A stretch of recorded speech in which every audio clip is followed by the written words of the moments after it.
All right. One way to explore ideas for a research report is to ask questions, and looking for those answers will help you to create an outline based on the facts. So, how do you come up with a list of questions for facts that can be included in your outline for a research report? Well, first I'll think of the main idea of my report. In the first column, I'll write, okay, this is my animal. Where do hippos live? As a heading. So these are the things I want to find out. Where do hippos live? In the second column, I'll write details to support that. So when I do my research, I'll find that they live by rivers and lakes in Africa. I'll do the same for the other main ideas. What do hippos eat? And I'll put the information on the other side of this outline. And then I also want to know, what are hippos like as babies? And I'll list those again in the second column and write the details that support that question. So now each question can be turned into a heading for the outline, just like we saw on that first model of a research report. Okay, so you are going to do this with your own research. So you're going to begin planning your own research reports by brainstorming ideas that your readers might like to learn about. Okay? You're going to decide on that idea, which animal you're going to do, and then you're going to consult online resources like websites and news articles to make sure that information is readily available for the topic that you want to do. Okay? So then you're going to take notes on the sources you find.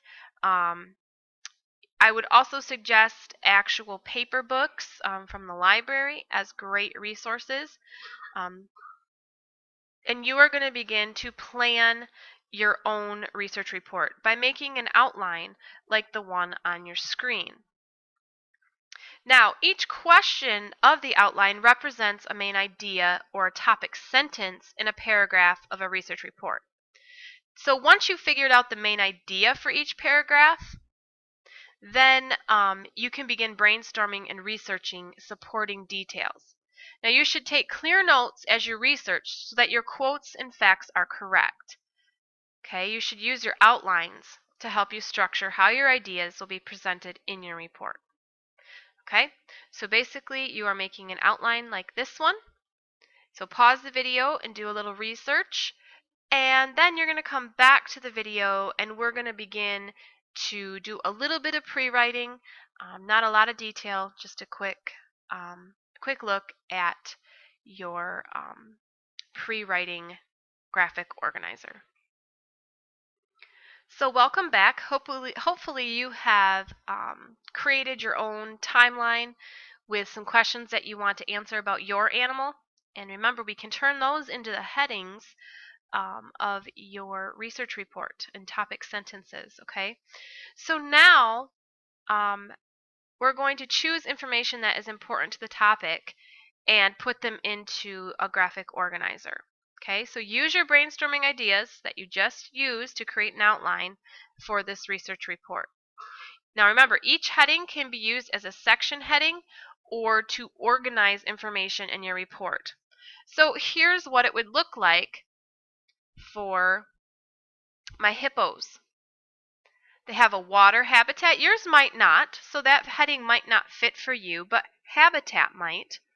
Okay, so this tells us where it lives on a map. Okay, it spends all day in the water and it can walk on the river bottom. Its food is it eats plants mostly at night. It grabs its food with its lips. There's no teeth. And they eat about 80 pounds of food a day. These are the most important pieces of information about my topic. Okay, how do they what are they like as babies? So how do they care? They nurse their babies underwater. They only have one baby, single births, and babies rest on their mother's back until they have the strength and can carry themselves. Okay, so We are going to continue to collect information today and begin to put it in Prewriting graphic organizer. You do not need to do all of this today, just get a good start, and we will see you in video 3 where we'll finish gathering our ideas and putting them into a graphic organizer.